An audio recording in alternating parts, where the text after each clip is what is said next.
Welcome to the Learning Pines YouTube. We hope this video helps. You start by enabling developer options and turning on USB debugging on your phone. This lets your PC talk to it.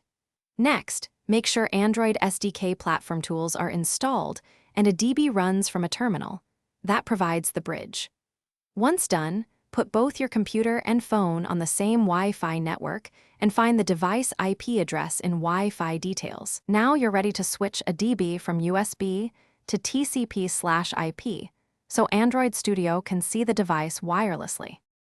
With a DB available, briefly plug the phone in just to authorize the computer.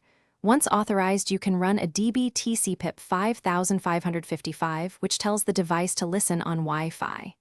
After that, unplug the cable and from your PC run a DB connect followed by the device IP and port, for example 192, 168, 142, 5555. Android Studio will now list the device. Choose it for deployment. Make sure your firewall allows that port because block traffic will prevent detection.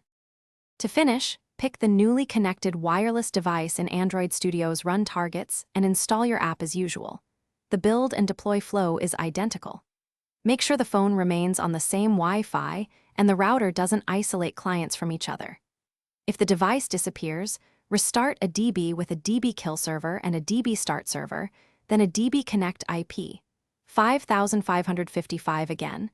This often fixes authorization or port issues. If all else fails, reauthorize by briefly reattaching USB and repeating TCP/IP 5555.